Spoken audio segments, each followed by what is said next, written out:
Hello guys, day by day grow up சேலஞ்சில் இன்றைக்கி day 4. இன்றைக்கி டேவை கொஞ்சம் நல்லா ஸ்டார்ட் பண்ணலான்ட்டு ஜாகிங் போக ஆரம்பிச்சிட்டேன்.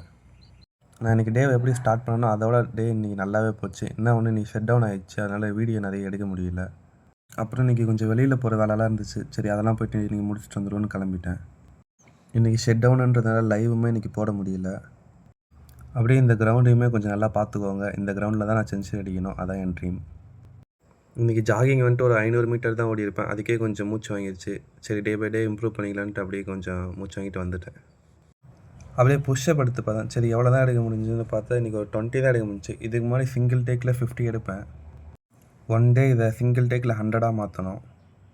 புஷ்அப் கொஞ்சம் ரெஸ்ட் எடுத்தால் 100 எடுத்துருவேன். ஆனால் எனக்கு சிங்கிள் டேக்கில் 100 எடுக்கணும். டெய்லி ஒரு புஷ்அப்பாக இன்க்ரீஸ் பண்ணாலே 100 டேஸில் 100 எடுக்கலாம்னு நினைக்கிறேன். ட்ரை பண்ணிட்டேன், பார்ப்போம். ஒர்க் அவுட்லாம் முடிச்சுட்டு அப்படியே வயலுக்கு போனேன். வயலை பார்த்ததும் இன்றைக்கி செம்ம சந்தோஷமாயிடுச்சு. நேற்று ஒரு கதிர் தான் பார்த்தேன். இன்றைக்கி ஒரு 4-5 கதிர் பார்த்தேன். டே பை டே வயலுமே கொஞ்சம் நல்லாவே இம்ப்ரூவ் ஆகுது. அதை பார்த்து நானும் கொஞ்சம் மோட்டிவேட் ஆகிட்டு அப்படியே வீட்டுக்கு வந்துட்டேன். இன்றைக்கி நான் டேவை ஹேபிட் ட்ராக்கரில் டிக் பண்ணேன். இன்றைக்குமே நம்மளால் 3 தான் பண்ண முடிஞ்சிச்சு, 4 பண்ண முடியல. நாளைக்காச்சும் 4 டிக்கு பண்ண முடியுதான்னு பார்ப்போம்.